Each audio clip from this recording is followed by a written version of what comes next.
Good morning. Welcome to the Mishna Berurah class today.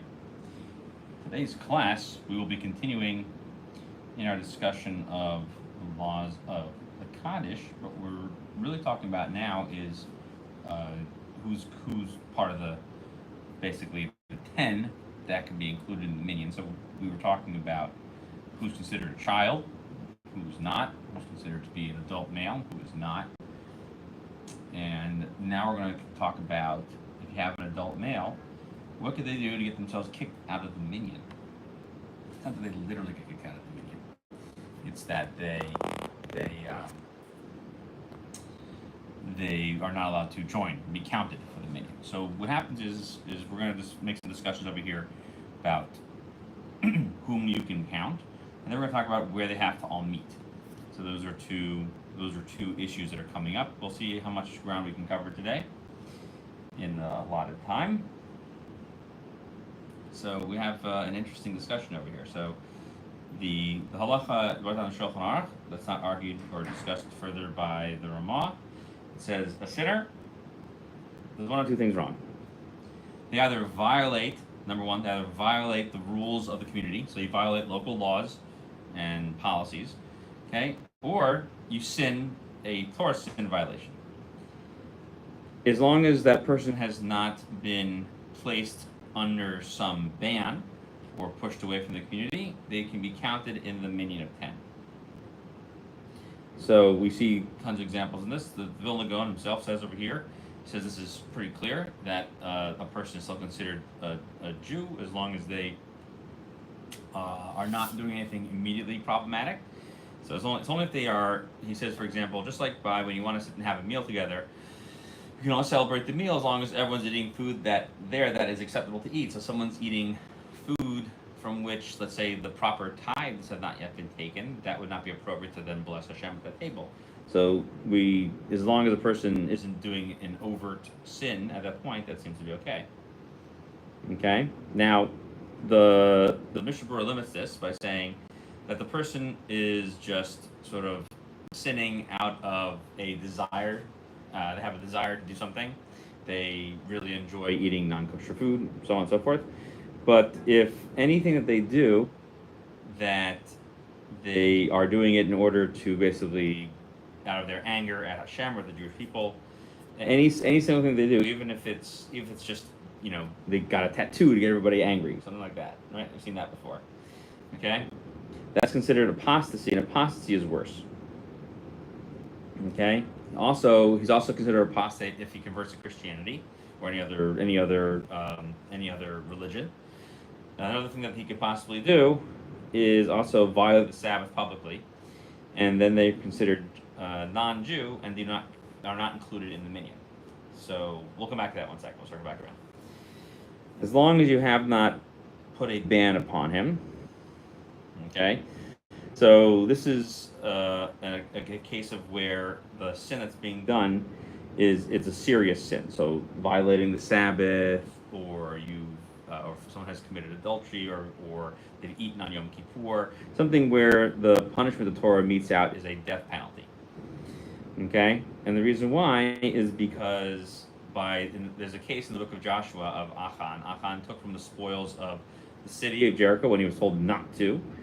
And nonetheless, even though he made that very grave an error, he's still considered part of the Jewish people, and he remained in his sanctity. So the Mishna Berurah talks here about what about the Karaites? Karaites denied the validity of the oral Torah, were a constant thorn in the side of the rabbis, and later generations too. You cannot count Karaites, okay? Since they don't agree to Torah Shabbat Peh. They don't agree to the oral law, and anyone who denies the oral Torah cannot be included in the count of 10. So that's the Mishna Berurah's opinion over here. So there's a little bit of a discussion over here.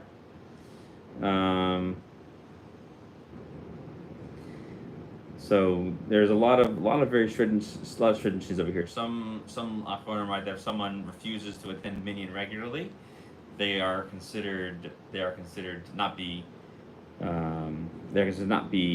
a good practicer and are considered a full-fledged sinner and it cannot be counted for 10. So if you don't regularly pray, showing up every once in a while, you're considered an apostate for that thing, and therefore are not allowed to be included in that thing. So that's some opinions say that. So therefore, from here we see that it's really important to attend services regularly. Okay. And so we just mentioned the Karayim do not count. Okay, and this is actually quoted by as early back as the Ramban, the Rambam, excuse me. Okay, and it's a really old one. So therefore, one would not be allowed to include that. Now, just as an aside, some people do take a little bit of leniency over here. And so here's basically what happens is that there are some people who say that people who don't keep mitzvos nowadays are a little bit different. So the problem being is that people nowadays sort of not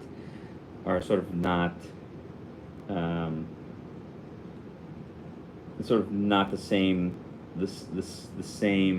status that they were back in the day. Back in the day when Jewish communities were sort of out on the cuff, so there's they used to not include them. So now we say that people nowadays are much more lenient. So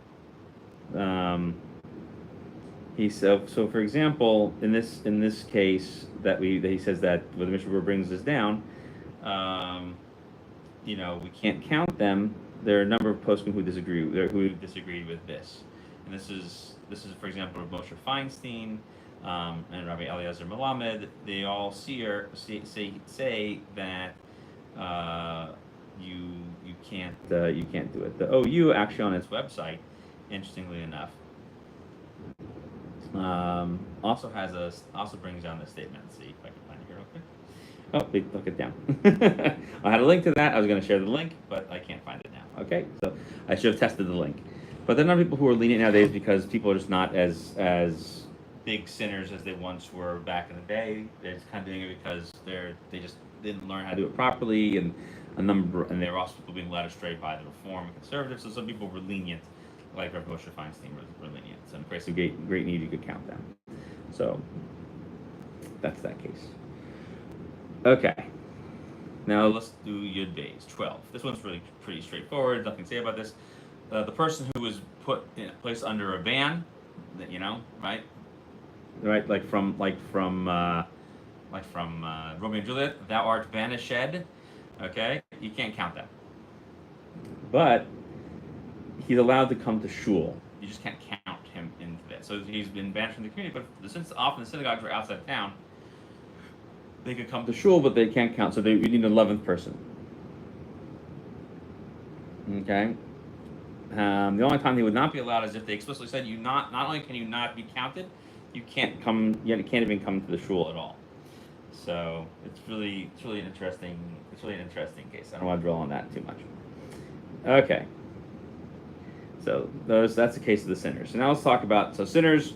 We say that very specifically that they can't be counted, but we see otherwise that they can be.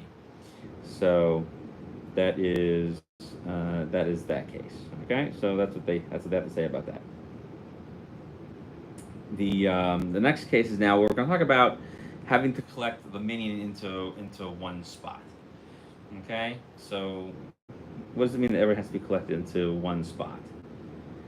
Okay, so that's part of the issue is you need to define what is considered within the courtyard, what's considered within the building. Even if it's in the building, are the rooms a problem? So the Shulchan Aruch says just straightforward that everyone needs to be in one place. Okay, the rule is all 10 in the minyan need to be in one place. Okay, So how does that look? Okay, so you have everybody all together. Someone who stands in one room. Someone who goes and stands in a doorway. So if they are underneath the lintel, and they are on the outside side, if we were to close the door, they couldn't. They would hit them with the door. You would not hit them with the door. Okay, that's like they're being on the outside. But if you would hit them with the door, they're on the front edge of it. Then they're considered inside. Okay, so if they're standing in that spot where the door would normally fit into, that's considered inside. So it's like a really tight place. But if they're standing on the outside of that door, then that room is too small. You can't have a minion in that spot. Okay. Now, do they have to? So the Mishna brings a couple of things. You can have 10 people in the same room, even if they can't see each other. Okay, as long as they're in one room, that would count. Okay. But if they're in two separate rooms, okay, then that doesn't. You can't count them all together. So even though you could see through the doorway, so if they're in one room and they can't see each other, that's good for a minion. But if they are in separate rooms and could see each other, seeing each other isn't enough. They have to be collected into one room. Okay, and the reason why is because we basically are trying to define what's considered a separation. So a doorway is considered a separation, for example, when one wants to delineate what's considered their domain for Shabbos, like within an Eruv. So if you are putting people inside of a door on the opposite side of a door frame, you have created a blockage between yourself and them, and that's why they're not considered to be in the same place. Okay, it's like being in two separate locations. And so it's not about the door being closed; it's about being in separate locations. So that's why we were talking about being on the inside or the outside of the door frame. Okay. Now, if there are 9 people standing inside the house and one guy's in the sukkah, some people say that counts. Some people say that your sukkah is like right up against your house. So some people say that the sukkah is considered, less than to the house. Some people say it's separate. It's a separate room from the house. Okay. So what about if you hang like a sheet?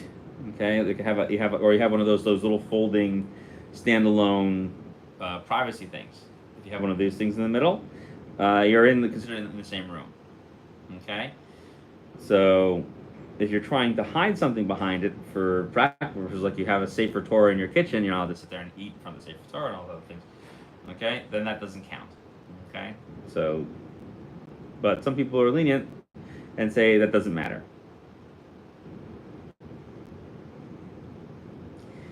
Okay, and so one other thing is standing in the doorway itself, as long considering the fact that the doorway is affixed to the house, as long as you are in the path of the actual door itself, you are considered inside of the room. Okay, and so as long as even though the hinges themselves may be facing on the other side from you, that doesn't matter. So the door opens into the room, and you're standing on that part of it, and that door you're in the way of closing the door, you're still considered inside as long as you're from that part in. But most people agree that it's best to just not stand in the doorway at all, because you kind of move along the width of the doorway. Okay. Also, if you're outside and this is sort of an entranceway into it, you should stand all the way on the other side of the entranceway, because that's not considered. You might be standing like in the middle of the wall, as opposed to having a door there. So you just stand completely inside of that. Okay, so once you get everybody in the same room, you got all 10 people in the same room. So the rule is get everybody in the room. Now, let's say you have the minion inside. Okay, you have the minion inside. Now the next halacha is, so someone who stands at the back of the shul, and there's a window between him and the people inside. Okay, even if the window is pretty high. Okay, doesn't matter how wide it is. Okay, but you can see the person's face through the window. That's going to count towards 10, which is strange because you're standing on the outside. Okay, so we're gonna see what that means. Okay, So the Mishna Berurah explains this. Even though there is a wall there, why does a window help? We're going to see in another case that just like by Zimun, when you have people sitting down together, that counts as well.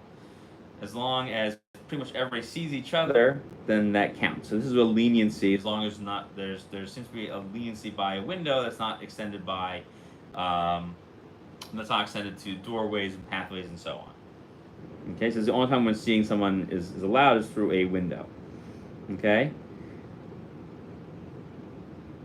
And so therefore, if someone was standing in the women's section, the Ezras Nashim, okay, and they put a little window in there and they sticks his head through it, okay, then it's going to count. So it sounds like his head goes through the window, okay? So this is only to count that person for the 10th person, but if there is already 10 people inside, then this isn't a big deal. We're just trying to include them in the original 10. But basically, what we tell a lot of people is that some people say that you shouldn't rely on this. That if a person can come into the main shul, they should just come into the main shul and not rely on this at all. So it sounds cute, but don't do it. The Ramah brings down that if you're in the garden or if you're in the upper level of the shul, that is not considered part of the minyan area. And if you're standing in there, you're not considered part of the minyan. Okay? So this is part of the issue of not being able to see each other, and you're also in different parts of the house. The intent over here is that even if you have these big windows, like you're standing and looking over a balcony. Okay, sorry if I made everybody dizzy with that movement of the camera. It's following my hand movements. I will try just to talk with my mouth and not with my hand so much. The camera likes to follow the speaker, and apparently my hand was just speaking. So even though we have on a balcony, the window, quote unquote, is quite large. It could be, the whole front could be open to it. The whole point is that you're not standing on the same level as them. You're not going to be included in the original tent. Okay? Now, next halacha, we're on 15 here. So if some people are inside, okay, and some people are outside. So you have two rooms, but the shliach tzibur stands right in the middle of the two rooms, then everybody is included together and you have a minyan that way. Okay? And so that's why it's considered connecting them. And that would work also if you have 9 people in the room on the left and 1 person in the room on the right. Sorry, you have 8 people in the room on the left, 1 person in the room on the right, and the shliach tzibur is in the middle. They're all going to be connected together. Okay? So therefore, he's considered connecting together. But if a person is not the shliach tzibur, okay, and he's standing in the middle of that doorway, that doesn't count, like we said earlier. Okay, but the shliach tzibur is different because everyone's looking at the shliach tzibur, and so that gives them a little bit more attention. Okay, how about if you have some small garden areas? You have a smaller garden that opens up into a larger garden, okay, or a smaller opening opens into a larger garden. You have some fences in between them. Okay, and there's fences around, and there's an opening in the fence. Okay, so think of a large rectangle and then a smaller rectangle, and in between the two, where the rectangles meet, there's an opening. Okay? So if there's no fence there between the smaller one and the larger one, then people who stand in the small one can be included into the larger one. And there can't be any space between them, or there's distance between them people could cut through in between. It's considered like a corner of the larger one, and therefore it's included together to bring everybody together. Because the smaller one is basically dragged into the larger one. Okay? And that's like having everybody standing in the larger one together. But you also need to have the majority of people in the larger one as well, and not the majority of people in the smaller one. Okay? Because what we're showing over here is that the larger one becomes basically a service to the large one. It's in service to it. And a large one would never be in service to a small one. Okay? So the main thing is that the main one is not considered, the Mishna Berurah explains that this is not allowed to go into the smaller one because no one ever looks to the smaller one to service the larger one to service the smaller one. Everyone looks at the smaller one to service the larger one. There's a purpose to it. So therefore, it's like standing in two separate rooms, even though the fence has fallen down. Okay. Now, I'm assuming it's also because the Shliach Tzibur is in there. They don't mention that. That might be a leniency in this case as well. If you put the Shliach Tzibur, if you put the Shliach Tzibur in the small one, I don't think so. Okay. Okay. Oh, he says in the next one. Sorry, this is Yud Zayin. Okay. If the Shliach Tzibur is in the small one, and the community is standing in the big one, then because then everyone's going to be paying attention to him. So that's what we were saying. But if the Shliach Tzibur is in the big one and everybody else is in the small one, that doesn't count. Okay, so that's the only other time that's the only time the small one would ever get additional status is because the Shliach Tzibur, the person leading the services, is that one. Okay.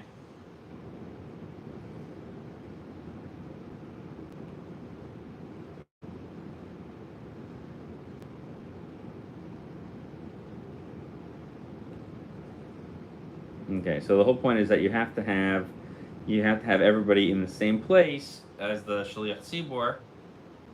Okay, but the only time it wouldn't work is when he's in the big one, because you have to have the small things service the big thing. That's why the window also works, because the small things service the big things. Let's get a couple more in here. Okay, now let's say part of the minyan is in the courtyard, the other part is actually in the shul itself. That also doesn't count. Okay, doesn't matter how many there are. Okay, even if there's 10 in the shul and somebody standing in the courtyard, it doesn't count. Okay.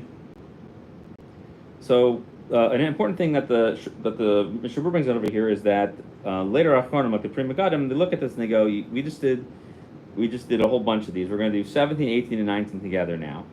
Okay, and they're going to talk about these people can't see each other, because when you can see each other, that should be, when they are included, just like we've done by the window case as well. Okay, so he's saying that will be the leniency, but nonetheless, we learned already that some people are saying even when they see each other, they should all try to gather into one place. But in a place where it's very small and you can't get everybody together, you could be lenient like this. Okay. And the reason why the Azara doesn't count, the courtyard doesn't count, is because, unlike the previous case, it wasn't the wall is up and standing; it wasn't broken down. So let's look at 19 here. On 19, the Shliach Tzibur is standing on a raised platform. Okay, and there's 9 people standing in the rest of the shul. So he's standing on, let's say, like the bima where you're going to read the Torah. He's standing on that. Okay, that's concluded altogether. Even though the bima could be more than 10 tefachim high, and it could be considered a separate room, since it's not in a separate room, and they can all see each other, that would be okay, because the shul needs it to learn the Torah on it, to read the Torah on it. Okay, and so that's why it's different. That's why it's not the same as having a balcony, for example. Okay, now they say this only works as long as if you have any railings or glass around the outside of it, they don't go all the way to the ceiling, because then you can't actually you can't actually interact with the person. Okay, so then that would be acceptable. Now let's do 20 over here. I think let's see, we're good on time, right? Let's do a couple more over here. I don't think we're gonna finish today, but let's do 20, and then I think we'll stop here. Okay, number 20 is that there's 10 in one spot. They can recite the Kaddish to Kedusha, and then anyone else nearby, even if they're not technically in that room, okay, then they can go ahead and respond to it. And some people say that that's as long as there's no other disgusting stuff for non-Jews standing in the way. So this is one reason why they have, if non-Jews come to visit the synagogue, they have them sit all the way in the back. So what that means so if the shul is in here and your house is here and everyone's windows are open, you could technically daven at home because the shul is right there, and you're considered part of it. So why? Because the 10 people are all in one place, and as long as the Shekhinah can get to that one place, there's nothing stopping the Shekhinah, God's presence. The God's presence goes everywhere, just like the camera. It goes everywhere. Okay, so not even the most ironclad and the most thick walls could stop the Shekhinah. And so therefore, you're considered davening with the minion in that case. Okay, which means you can respond to them. You can say the Amens. You can say Yehei Shemei Rabba. You can respond to all the parts of Kedusha. You can respond to Baruch Hu. And you're also able to have somebody read the Torah for you, or even if you don't know how to do the tefillah properly, you can listen to it and they'll fulfill your obligation. Okay. So there's a question over here that the Shulchan Aruch says that this is a Yesh Omrim, that some people say. Why doesn't everybody agree to this? So the thing is that some people say that the Amen Yehi Shmei Rabbah and the Kedusha and all the other things, that some of those things can be lenient on when you don't actually say Hashem's name. Okay, but when you're reciting Hashem's name, that could be a problem. You know, it needs a little more investigation. Okay, nonetheless, you shouldn't do anything like that. Okay, nonetheless, you shouldn't be in a place that's not. You shouldn't be in a place that's not clean. Okay.